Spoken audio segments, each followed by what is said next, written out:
So the Philadelphia Union season unfortunately has come to an end. And if you think we're going to talk down on our boys in blue, then you clearly have never watched DOOP by the River. Dubetos, join me as we review the Union's last match of the 2019 season against Atlanta United. Stay tuned and hang tight, because that's all coming up next. Dale!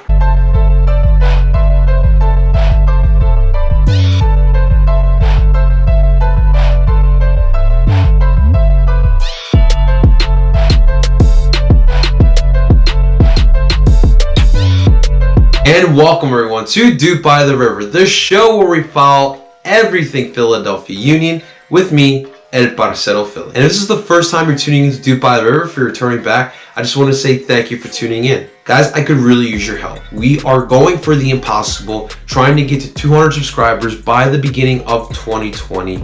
I need your guys' help. Help me by liking this video, subscribing to this channel, hitting the bell button for notifications, and sharing this video as well as this channel. That's right, guys, the Philadelphia Union against Atlanta United semi-final matchup down in the Mercedes-Benz Dome. And for the Union, as we all know, they were coming off the high from the New York Red Bull game that we saw them come back and beat the Red Bull at home. And then 3 days later, have to travel to Atlanta to face the daunted Atlanta United team. Luckily, we had a charter flight to get down there. That was a good thing. But 3 days to prepare for the biggest match of the season after playing the last biggest match of your season.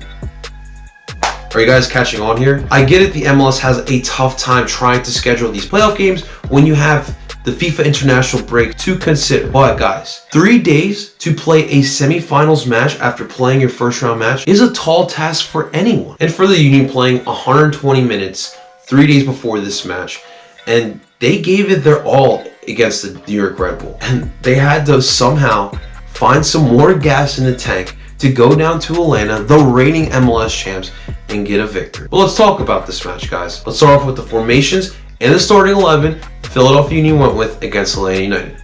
And for the formation, we got this right. The 4-4-2 was back. In the preview video, I told you guys that is the formation I wanted to see against Atlanta United. I wanted to win the battle of the midfield, and I wanted the two forwards up top to attack the back line of Atlanta United that was missing their captain Michael Parkhurst, as well as their up-and-coming young star Miles Robinson. And in goal, we saw Andre Blake get the start again. Now, I told you guys in the preview video for this game that Andre Blake was going to have the biggest match of his career against Atlanta United. Although he had some pretty good saves and he looked good, the first goal, not all of his fault, but he reacted too late on that, and Julian Gressel made him pay for it as he got the first goal behind Andre Blake. I mean, honestly, if you're going to move up in the box and try to beat the attacker to the goal, then you gotta be quicker than that. You gotta react quicker than that. It was a mixture of a bad reaction by Andre Blake as well as miscommunication by the back line that led to the first goal. Can't fault Andre Blake too much on that. The second goal, Josef Martinez was Josef Martinez. Took advantage of our back line off a quick transition play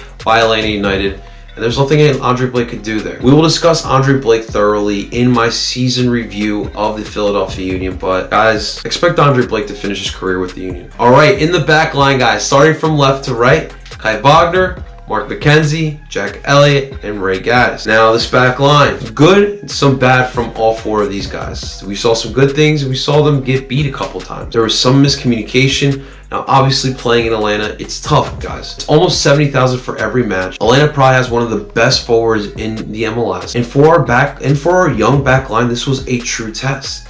A test that I just don't think we were up and ready for. When you play against a team like Atlanta United, you have to play nearly perfect because they know how to exploit weaknesses. And as we saw in the first goal, and even on the second goal, the threat of Josef Martinez has every backline in the MLS worried. You could tell that the Union's backline constantly had an eye on Josef Martinez. A couple times, he was able to take advantage of the backline. He only got 1 goal in this match, but Josef Martinez now has 7 goals in 3 years against the Philadelphia Union. My God. All right, guys, in the midfield, I got this right again. Starting from left to right, Jamir Monteiro. At the 6th row, we saw Harris Medunian. At that right shuttle midfielder, my captain, Alejandro Bedoya. And at the tip of the diamond, Brandon Aronson. We gotta start with Brandon Aronson because I thought after the first round against the Red Bull, where we saw Brandon Aronson become a man essentially, in this match, I thought he was going to have his way again with Atlanta United, get another goal. And in the 16th minute, we saw a nice pass by Sergio Santos Gomes was able to find a streaking Brandon Aronson center box that Brad Guzan was able to block. And at that moment, you know, it kind of hit me that this might not be our night. If Brandon Aronson had a clear opportunity to get a goal, he's already had 2 goals this season in his rookie season against Atlanta United, and he wasn't able to get that goal in. God damn. Alejandro Bedoya's quad injury, I could definitely tell that it was affecting him. He didn't seem as sharp as he usually is. Harris Meduni did his best to hold his own defensively as well. Jamiro Monteiro did what he could as well.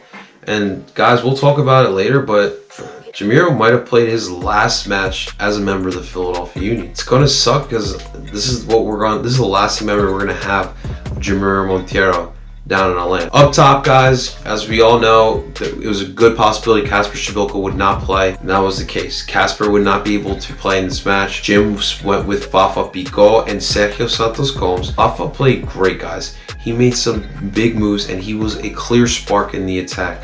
And Sergio Santos Gomes as well. Able to use his speed. And I'll be quite honest with you guys, Sergio Santos Gomes has finished this 2019 season very strong.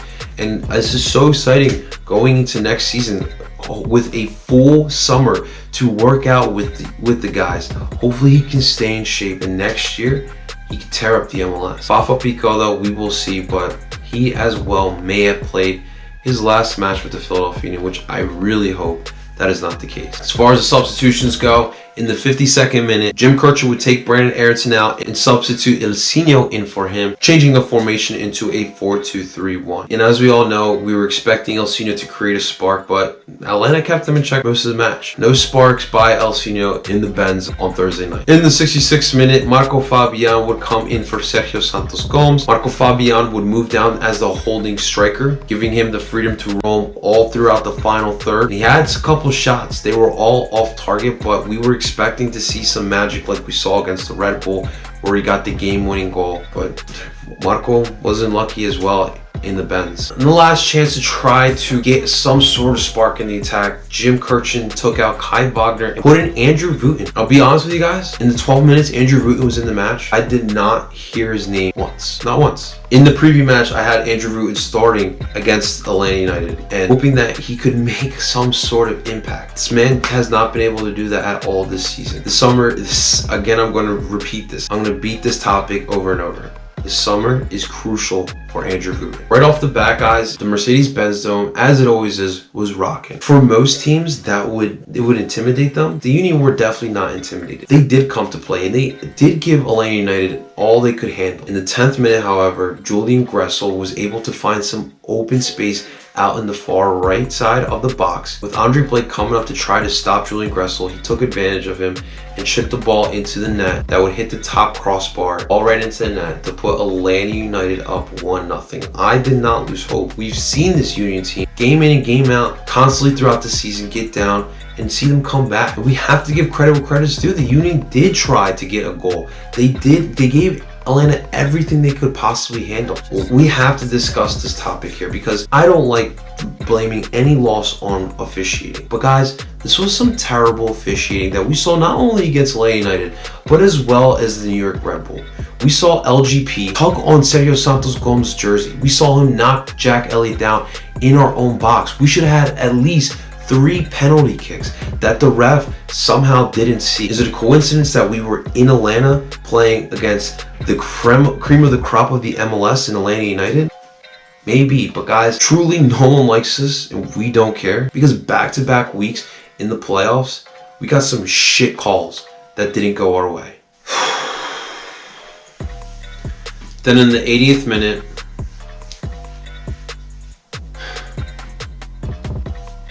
Atlanta United and Joseph Martinez would put the final dagger on the Union and on our 2019 season. Julian Gressel would find a Joseph Martinez who was going long as if he was Julio Jones in the Mercedes-Benz Dome. And Mark McKenzie was looking like Sidney Jones trying to cover him. Misjudged the ball, and the ball was able to find Joseph Martinez. He was able to rocket that ball into the back of the net to put Atlanta United up 2-0 with 10 minutes left. It was a tall task to ask for this Philadelphia Union team that just played their biggest match of franchise history just 3 days before. They did all they can, but in the end, there was absolutely no answer for this Atlanta United team, and the Philadelphia Union would fall 2-0, ending their historical 2019 season. What's even more disappointing is how almost similar the stats for both teams looked like. For Atlanta United, we're talking 12 shots with 5 of them on target and 54% of possession, while the Philadelphia Union had 12 shots as well, 3 of them on target and 46% of possession. Yet Atlanta United still won in the important categories of the stat line and won on the scoreboard as well. Guys, it sucks, and I won't lie. It took me a couple days to recover from this loss just because I really felt it. I felt like this was the perfect opportunity to beat Atlanta and have an upset here. Talking about an Atlanta United team that was without Michael Parker, was also without Miles Robinson, 2 key parts of that back line. And just the way we saw the Union play against the New York Red Bull, I felt like they were going to come out with that same tenacity. Going down in the Benz with only 3 days of rest, it's a tall task for anyone. While Atlanta United played the first game of the playoffs, a Saturday afternoon match at 1 o'clock. We discussed it, but the MLS cannot do this next year. Each round has to have a week of separation. You got to give these teams some time to prepare for these matches. These are playoff matches. These are super important for all these teams. To give a team 3 days to prepare for a playoff match, that's not enough, MLS. It's not enough at all. But regardless of the result, guys, I am so proud and I am so happy with my Philadelphia. We made such huge strides this year. We got the monkey off our back. We finally have a playoff win. Future teams going down the line don't have to worry about that pressure anymore, thanks to this team right here. We finished with 55 points in the standings this year as well, the most in franchise history. Jim Kirchin will probably win MLS Coach of the Year. The team has also produced Brandon Aronson, Mark McKenzie, Austin Trusty, Anthony Fontana, Matt Freese, Matt Rial, 6 homegrowns that had minutes this season. And with Brandon Aronson finishing up as the runner-up of the MLS Rookie of the Year, there's a lot to be happy with this Philadelphia Union team. Does it suck losing to Atlanta? Hell yeah. Does it suck that there's no more soccer this year for us? Absolutely. But when you're talking about a team that has no history to accomplish what they did this year, you can't be mad at it. We're going to go in full detail about this team and this season in a season review that I will do for the Philadelphia Union. But guys, keep your heads up, because Philly, you have a legitimate professional soccer team now, and they are here to stay. Guys, this was the last match review for this season for the Philadelphia Union. And it kind of sucks, you know, knowing that next week I don't have to do a match preview, match review. It is kind of upsetting, but it gives me the opportunity to experiment, cover other things besides the Union, which I plan on doing. It doesn't mean we won't still be covering the Philadelphia Union. Any news that happens, I'll try to come up with other videos to try to interact with you guys that you guys may like for the Union as well. But the plan is this offseason is to create some content for Philly sports and for European soccer as well. The plan is here in the city of Philadelphia. I know that the sports craze is real here. I know Philly sports are important. I know there's a good amount of soccer fans who are just European fans strictly. And I want to reach all you guys. So just because the Union season is over doesn't mean the grind doesn't stop. I will continue making videos, and I hope you guys can enjoy them as well. Guys, those are my thoughts on the Union's last match of the year against Atlanta United. In the comments below, where is your head at? How do you guys feel about this last match against Atlanta United? Let me know in the comments below. But guys, we are trying to do the impossible here by getting to 200 subscribers by the end of this year, and I could use your guys' help. Help me by liking this video, subscribing to this channel, hitting the bell button for his notifications, and sharing this video as well as this channel. It's helped me grow soccer here in Philadelphia. But until next time, my Dooperos, Doop on.